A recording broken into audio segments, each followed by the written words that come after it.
Hello, everyone. My name is Jake Johnstone, and welcome to the Grit with Wisdom podcast. This is the podcast that aims to delve deep into the inner psyche and the mindsets of mountain bikers from all aspects of our sport in order to help you understand some of the tools, the tactics, and what it takes to push the boundaries of our sport from a mental and emotional perspective. Today's guest is Simon Noble. Simon is an avid mountain biker and friend of mine who lives in the Mecca, that is Queenstown, New Zealand. Originally from Maffra, down in Victoria, Australia, Simon's life has revolved around mountain biking ever since he saved up for his first downhill bike in 2009 and started racing a couple of years after. Although Simon is a huge believer in the positive experiences that mountain biking can offer, his journey on the bike has not been without challenges, both mentally and physically, both of which he approaches with this great grit, determination, and humor, which we'll get into a lot during the show. So with no further ado, let's give a warm welcome to today's guest, Simon Noble.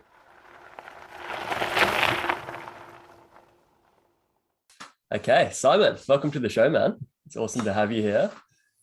How you doing today? Yeah, thanks for having me. It's a nice sunny day in Queenstown, so should be a good day. I'm a little bit jealous of that, to be honest, but it's a good day for me to be inside in the office. So it's awesome. Yeah, I guess with you going into winter now, it's shorter days or daylight and getting a bit cooler. Yeah, we're getting like rain for 2 weeks at a time. But with that being said, we just had 2 nice sunny days, which I managed to ride both, so I can't complain too much. Yeah, you got to take advantage of that for sure. Exactly, dude. Cool. So let's get right into it.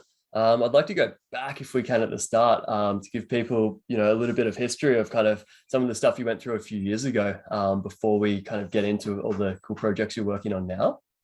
Yeah. So I'd like to start, man. Can you tell me a little bit about your injury back in January in 2017? Tell me about kind of what happened there and where that left you. So yeah, in January 17, I was up in Bright riding and decided that I was going to hit Hero Track A-lines and basically went over the bars on one of the jumps at like 40 Ks. And as far as I remember or can tell, over the bars, straight to my head and a couple of somersaults and tomahawks and sort of knocked out, woke up on the ground and in a world of hurt. That's gnarly, man. For those that don't know, Bright's a mountain biking location in the Victorian Alps, down in Australia there. And the track Simon's talking about is made of a whole heap of big doubles, but the gravel surface it's kind of like a cheese grater, isn't it? It's some really gnarly, like spiky rocks. So not what you want to come down on. It's quite weathered. Yeah, so you're knocked out after doing a bunch of tomahawks, hitting your head and stuff, obviously. What happened from that? Obviously, like regained consciousness, and my mates Bobby and Ryan come to the aid quite quickly. And luckily for me, there was a doctor drove past and saw something was going on, and she took control of the situation. And her name was Anna Keegwell from Albury. So I was super fortunate that she was able to just stumble past me and take control and make sure everything was in as good a control as possible. Yeah, absolute legends, hey? It's amazing, like such an unlucky circumstance for you to find yourself in, but also so lucky at the same time, having a doctor there on site. Yeah. So I take it you were picked up in a helicopter or something then and taken to hospital. Is that what happened? Yeah, so it would have been roughly about 2 hours from crash to leaving the site. Wow. Initially, it was a ambulance was called, a road going ambulance was called, and it was from the Wangaratta Hospital, which is about an hour's drive, as the Bright ambulance was all tied up with another call. Wow. So an hour without any pain relief, just trying to be comfortable and assess the situation. And what would you say the pain was out of 10? At the start, it was definitely up there, but the whole adrenaline and shock sort of thing happened and got into somewhat comfortable situation. Oh, wow. Mate, what was going through your head when you did come back and you kind of started to realize what had happened? Uh, I just sort of figured that, yeah, I'm stuffed up and I'm on the ground and pretty sore now. Yeah. And the worst bit at the start was I had like a whole back full of gravel rash. And the best way I can describe that is like laying on top of a barbecue. Holy It was shit. just a really strong burning sensation. But it's what it is, isn't it? It is, mate. There's not much you can do at that point apart from kind of Yeah. accept where you're at and wait for Yeah, that you're job on to that work ride, out. you buckled in, and you got to wait until it's finished. Absolutely, man. So I believe from there, it was kind of a long road to recovery for you. What were some Yeah, of maybe like the physical treatments you had to go through first, there in hospital and then in rehab afterwards? yeah. So with hospital, obviously there was a surgery on my hip because I fractured the ball of my femur and dislocated it. So there was surgery there. So that was pretty interesting. And then from there on, just lack of movement. Like I had restrictions on my hip. I wasn't allowed to bend my leg up past 90 degrees or cross my legs for fear of dislocation.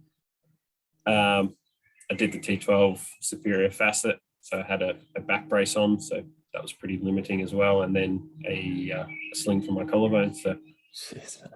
yeah, I It's wasn't a able long to list do a of lot. injuries. And how about all the gravel that was in your back? How did they Yeah, deal with that?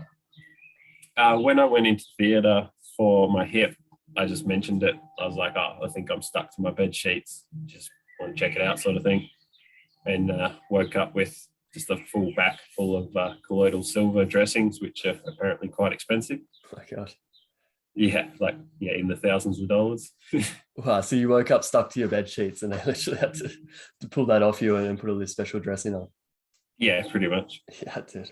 That's intense. And I can imagine like the pain, through all these processes and the surgery and stuff must have been intense as well.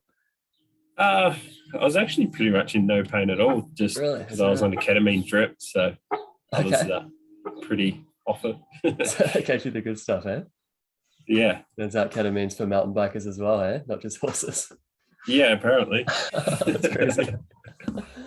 There you go. So in kind of overcoming all of this, I know you're at a point there after all the surgeries where you had to learn, quite a bit as well before you even got back to the point of learning to mountain bike again.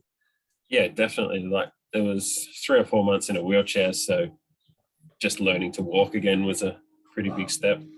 And when you were in a wheelchair, what were the doctors kind of saying? Were they, expecting you to get back to that point so fast, or were they kind of saying, man, you're going to be stuck in this chair for a while? Initially, they said 8 weeks non-weight bearing, but that obviously pushed back quite a bit just with healing, not sort of taking a bit longer than they expected at the start. But I don't think they'd really come across this situation so often either. Yeah, so many different injuries all in one. Yeah. And how did you handle that mentally, where you're there stuck in a chair, initially told that you'd be out of it in 8 weeks, but then, the healing taking longer and longer? How did you handle that? Actually, I surprised myself and handled it really well. Like I just sort of took it day by day, and like going for that 8-week checkup, and the doctor's like, yeah, no, you'll be in there for another 4 weeks at least. I was just like, oh well, it's all good. We'll just keep pushing the physio and stuff, and just keep working on it and wait for the bone to heal fully and go from there. Fantastic, mate. Such a great attitude. And on that note, how do you think this crash has maybe, changed your perspective since then, on riding and just on life in general? It's definitely made me a bit more like have a positive outlook on life, and just if I want to do something, just go do it. But you can't just leave it for a one day sort of thing. You just got to go get after it. Because like originally I was pretty settled in Victoria, had a house, and was just going by the social norms of go to work, have a weekend, and ride on the weekend sort of thing. Yeah, man, I totally hear you. I can relate there. Yeah. And then after that, I was just like, no, I need to get out of here and into the mountains and just try to live a mountain biker sort of gypsy lifestyle. Yeah, dude, I love that. So kind of having this experience where you kind of had everything taken away from you, you're back to a point where you're, pushing yourself around in a wheelchair. helped you realize kind of what's really important to you? Is that what you're saying? Yeah, definitely. And I was just like, well, this crash could have completely changed me where I can't walk, or I may not even be able to think properly, or may not have even survived. So I was just like, well, this could have happened differently. I just need to take this opportunity to reset and really figure out what I want to do. And that was head to the mountains. Yeah, mate, I absolutely love that. So completely like reframing that experience from something that, could have been thought of as quite negative.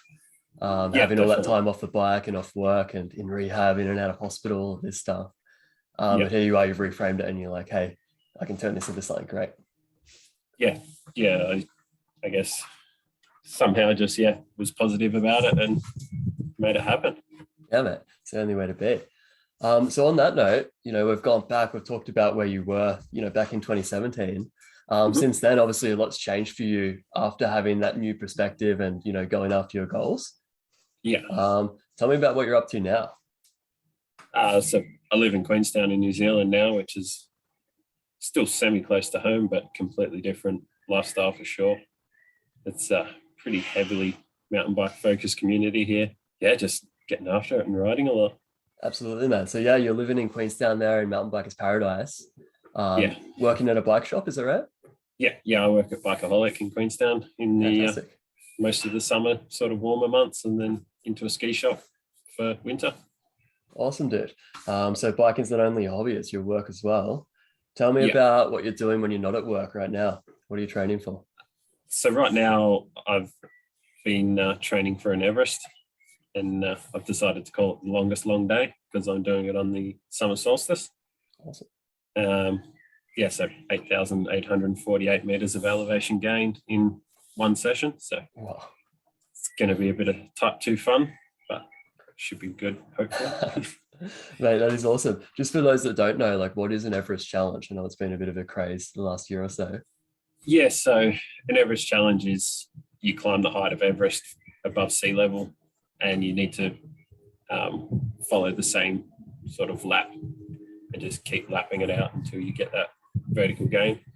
Wow. For mountain biking, they let you sort of do a loop because mountain biking is generally you go up one way, down another, but road bikes, they normally go the same road or pass and just up and down it until they're done. Yeah, fantastic. So your lap, I believe, is somewhere in Skyline Mountain Bike Park there, is that right? Yes, so up the Skyline Access Road, or the Queenstown Mountain Bike Park Access Road.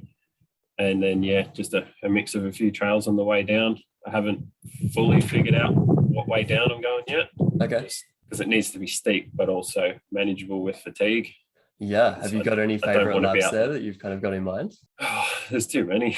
Yeah, for sure. Like there's the normal ones I ride, but I don't know if they would be manageable when you're 20 odd hours in and quite fatigued and that sort of thing.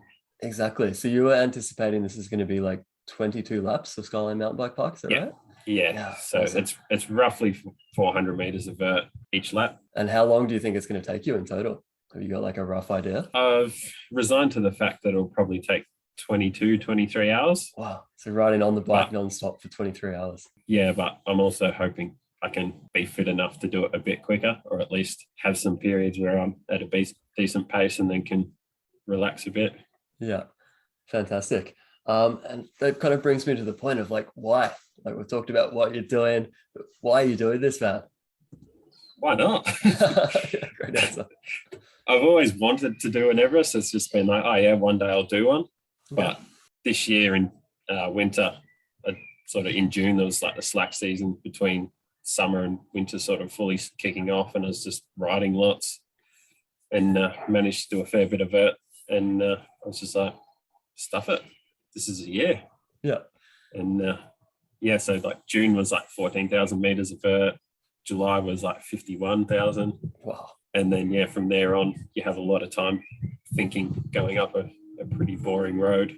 So fantastic. You were doing that a lot of the time in the snow as well, weren't you, back in the winter months? Yeah, there was a bit of snow and like sheet ice and permafrost and freeze thaw. Like there's some pretty grim days, like either in the snow, takes in a the certain dark, attitude and like certain grit to be able to push yourself to keep going even when conditions are that unfavorable. So that's awesome. I think it's just being stubborn.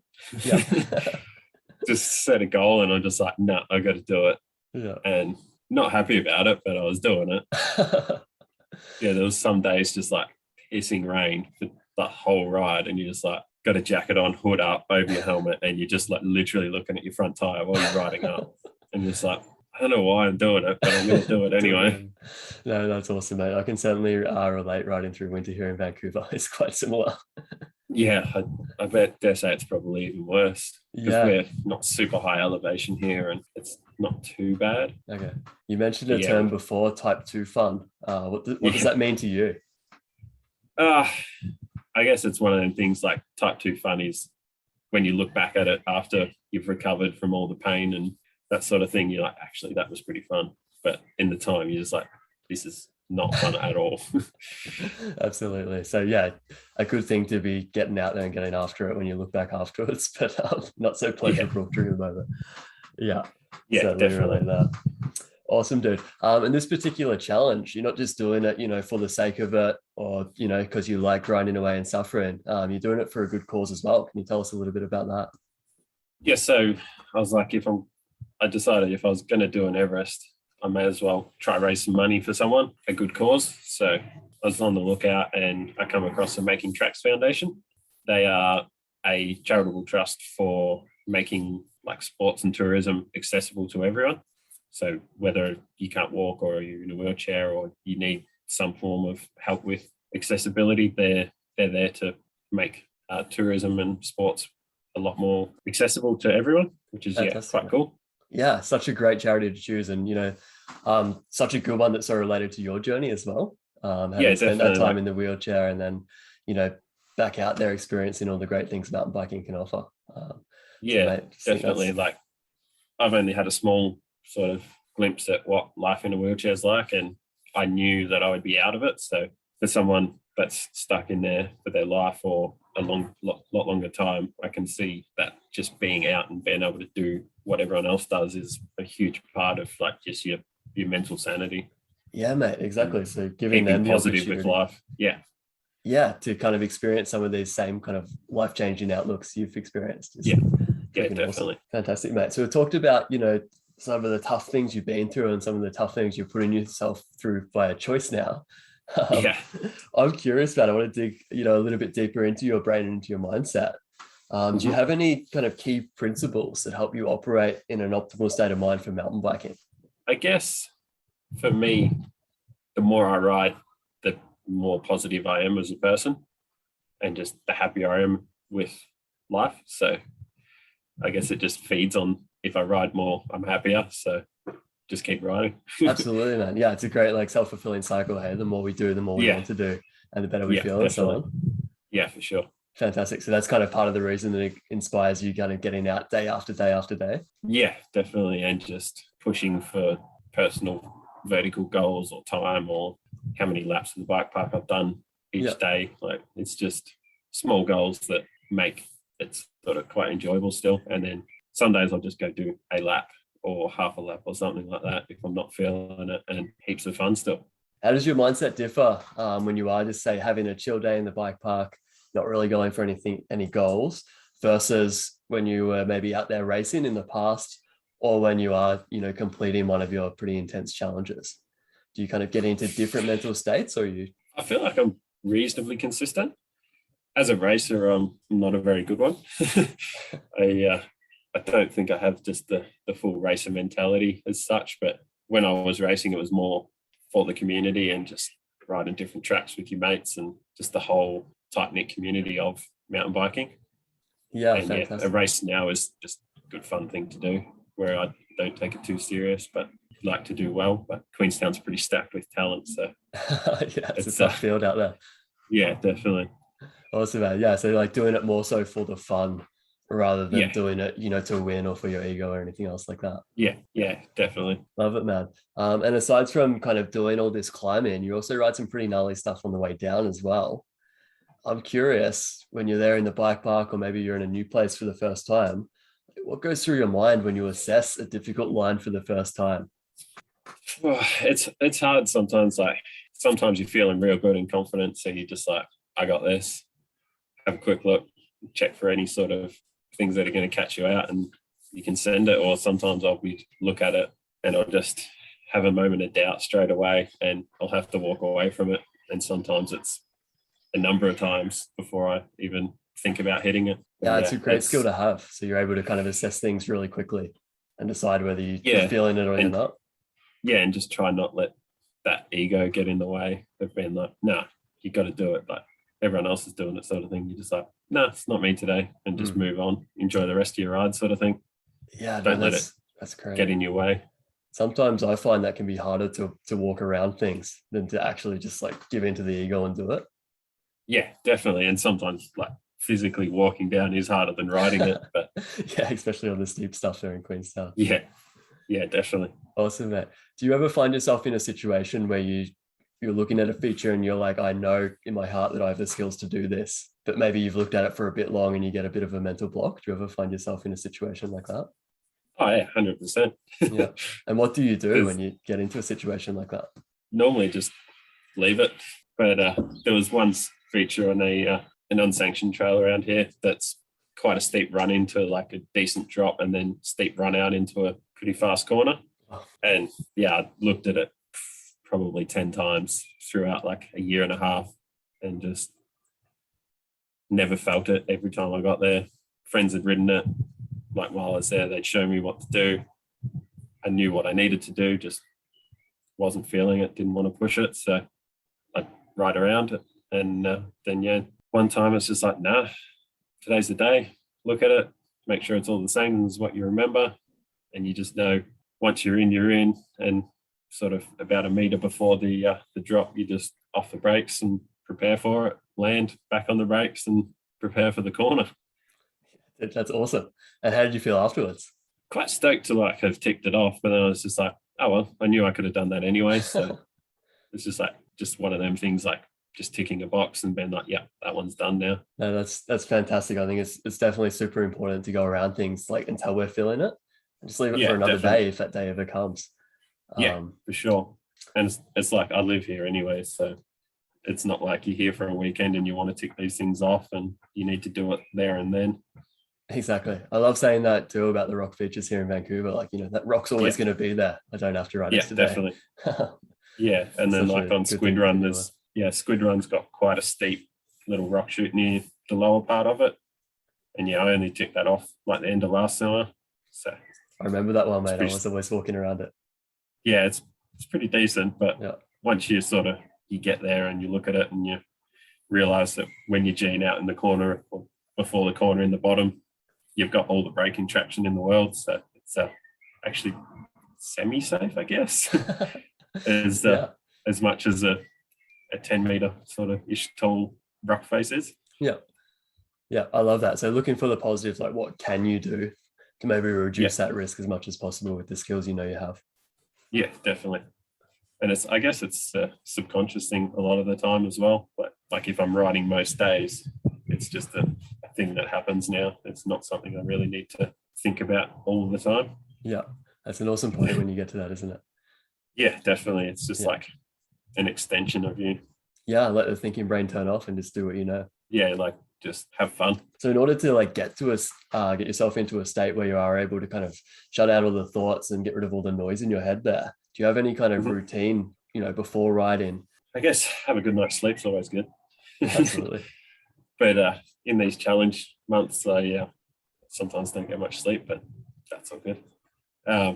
Good feed, and then get yourself ready. Make sure your bike's right. Like I always check my tire pressures before my ride. If you have your tire pressures set the same every ride, you know what your bike's going to do, which is a big thing a lot of people overlook. And then usually just chuck a podcast on or some music and pedal away and get to the top. And I'll either pause the podcast or music and just cruise down in silence, which is always quite nice. But then sometimes I'll play music as well, and just what I'm feeling at that point in time.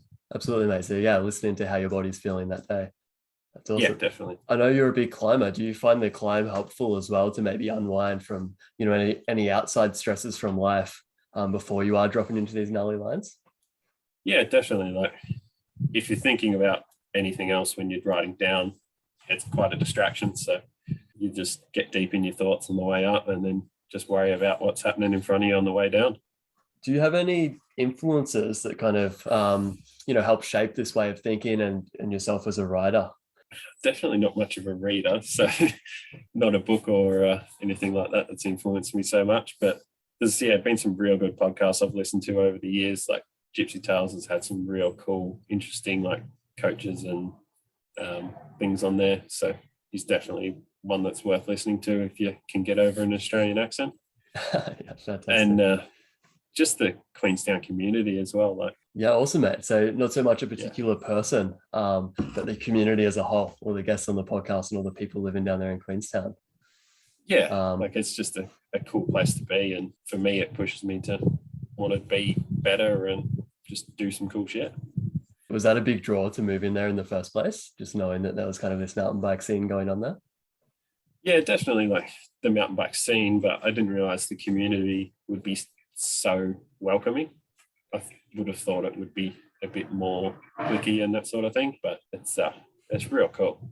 Yeah. But I guess working in a bike shop, you're straight into that community, and a lot of people know you straight away. Absolutely, man. That's one thing about the mountain bike community. Kind of no matter where you go in the world, it's always welcoming. Everyone's always stoked we're all bonding over this awesome hobby. Yeah, definitely. It's quite cool. Curious though, is there any mental mistakes that you think are most common, even at your level? I don't know about if my level's all that great, but solid intermediate. Solid intermediate that does 22 laps of Skyline. Okay. I haven't done 22 yet, but plan to. It's going to happen. So just in general, like stuff you see people kind of talking about or, doing out there on the trail that you kind of found a workaround to. Like you can overhear people saying like, oh, just lean back, you'll be fine. But most of the time, and especially you would know, leaning back is not the answer, especially on sort of steeper things. Yeah, for sure. Definitely some outdated advice there. Yeah, you lose a lot of control and you've got sort of nothing happening up the front. Yeah, which is not really ideal, especially with the way geometry has gone these days, with forward weight being such an important thing. Exactly. Yeah. So that's a really common one that we'll probably keep seeing getting thrown around by people that, are just good intentioned. Yeah, definitely. But by all means, if you're hanging off the back of your bike, it's probably time to go and get a lesson. Yeah. And then with the whole mentality of mountain biking, is there any tips or advice you can give to people starting out there? It'd be worthwhile finding a reputable coach and doing a one-on-one or a small group session. I feel like the online only sort of skills-based coaching sort of things probably wouldn't work for me, but it might work for some other people. But yeah, for me, I wouldn't go down that route. Yeah, for sure, man. Great advice there. I guess I would like to have that input of people seeing what I'm doing and telling me what I'm doing wrong or right. You just need that tailored approach. Absolutely. So having some feedback there that's for you can be all the difference, right? Yeah, definitely. And or sometimes you're just riding with someone else and they just go, oh, just do this, or just weight your bike like this, or turn your hips, or look at this. And you're just like, oh, it makes complete sense. Whereas without having that person there seeing the exact same thing you're seeing, it could definitely be missed quite easily. Yeah, fantastic. And you speak a lot too about kind of judging how you're feeling each day. Maybe there on the climb up, you're thinking about that a little bit. How does that affect what you ride? If I'm feeling real good and the conditions on the hill are good, I'll just go to my favorite places, which are pretty steep and techy. And then if I'm feeling good and the hill's a bit wet or a bit slippery, I'll still probably go there, but I'll know. Just be a bit careful, maybe wind it back a bit. And then if it's real wet or the weather's come in while I'm out riding, then it's, pick something that's a bit safer and still enjoyable in the conditions. Yeah, smart moves for sure.